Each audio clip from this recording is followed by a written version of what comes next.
Puji syukur kehadirat Allah Subhanahu wa Ta'ala karena masih memberikan kita kesehatan dan kesempatan, serta salawat dan salam tak lupa kita kirimkan kepada baginda Nabi Muhammad SAW.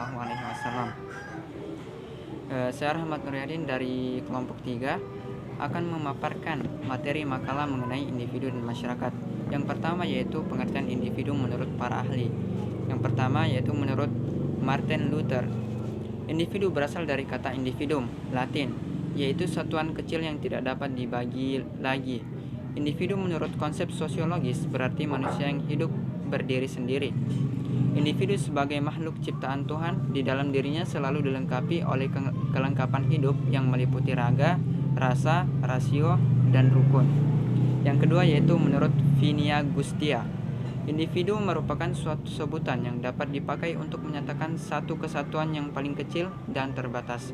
Oke, sekian pemaparan materi dari saya berikan ke pemateri selanjutnya. Manusia selaku individu. Individu adalah seseorang manusia secara utuh-utuh. Di sini diartikan sebagai suatu sifat yang tidak dapat dibagi-bagi, merupakan suatu kesatuan antara jasmania dan rohania yang meletakkan pada diri seseorang. Setiap individu mempunyai ciri khas yang berbeda dengan individu lainnya, seperti bentuk fisik, kecerdasan, bakat, keinginan, perasaan, dan memiliki tingkat pemahaman, arti tersendiri terhadap suatu objek. Jadi individu adalah kondisi internal dari seorang manusia yang berfungsi sebagai subjek. Manusia selaku makhluk sosial. Manusia adalah makhluk yang tidak dapat dengan segera menyesuaikan diri dengan lingkungannya. Pada masa bayi sepenuhnya manusia tergantung kepada individu lain. Ia belajar berjalan, belajar makan, belajar berpakaian, belajar membaca, belajar membuat sesuatu, dan sebagainya. Memerlukan bantuan orang lain yang lebih dewasa. Menurut Malinowski, salah satu tokoh ilmu antropologi dari Polandia, menyatakan bahwa ketergantungan individu terhadap individu lain dalam kelompoknya dapat terlihat dari usaha-usaha manusia dalam memenuhi kebutuhan biologis dan kebutuhan sosialnya yang dilakukan melalui perantaraan kebudayaan. Rasa aman secara khusus tergantung kepada adanya sistem perlindungan dalam rumah, pakaian, dan peralatan.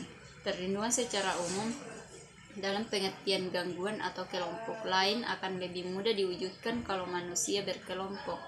Untuk menghasilkan keamanan dan kenyamanan hidup berkelompok ini diciptakan aturan-aturan dan kontrol sosial tentang apa yang boleh dan yang tidak boleh dilakukan oleh setiap anggota kelompok. Selain itu ditentukan pula siapa yang berhak mengatur kehidupan berkelompok untuk tercapainya tujuan bersama. Itu pengertian masyarakat. Nah, di mana masyarakat dalam bahasa Inggris disebut society, artinya sekelompok manusia yang hidup bersama, saling berhubungan dan mempengaruhi, saling terikat satu sama lain sehingga melahirkan kebudayaan yang sama. Pengertian sekelompok manusia di sini tidak mempunyai batas yang jelas, harus beberapa orang, tetapi jumlahnya minimal 2 orang. Anderson dan Parker atau Astrid 1977 menyebutkan bahwa masyarakat adalah yang pertama itu adanya sejumlah orang, yang kedua tinggal dalam satu daerah tertentu, yang ketiga mengadakan hubungan satu sama lain, yang keempat saling terikat atau satu sama lain karena mempunyai kepentingan bersama, yang kelima merupakan suatu kesatuan sehingga mereka mempunyai perasaan solidaritas.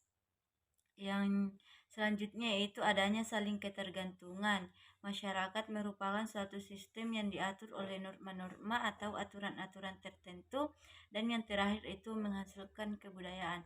Individu dan masyarakat, di mana ada beberapa ciri masyarakat perkotaan yang sangat menonjol menurut Sejono Sekanto 1987. Yang pertama yaitu kehidupan beragama kurang karena disebabkan adanya cara berpikir yang rasional yang berdasarkan pada perhitungan-perhitungan eksak.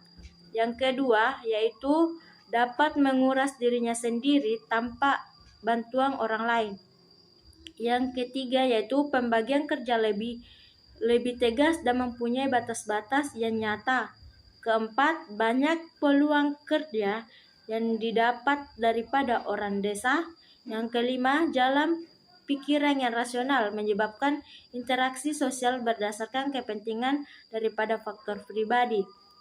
Yang keenam, jalan kehidupan yang cepat mengakibatkan pentingnya faktor waktu. Yang ketujuh, perubahan sosial dampak jelas dan cepat sebagai akibat terbukanya pengaruh dari luar. Status dan peran individu dalam masyarakat.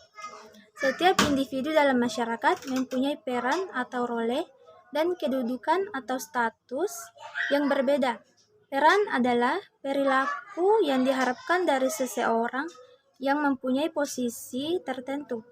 Sedangkan kedudukan adalah posisi seseorang dalam kelompok, mengingat setiap individu mempunyai kepentingan yang beragam. Maka setiap individu mempunyai kepentingan yang sama, dan setiap individu dapat berstatus dan berperan di kelompok sesuai dengan kepentingan itu. Setiap individu harus berperilaku atau berperan sesuai dengan kedudukannya agar ia dapat diterima dan diakui keberadaannya. Karena setiap organisasi mempunyai aturan sendiri, maka sanksi yang diberikan oleh setiap organisasi kepada anggota yang melanggar pun berbeda-beda. Sanksi ini bertujuan untuk menjaga keutuhan, keseimbangan, kestabilan kelompoknya sehingga tujuan kelompok dapat tercapai.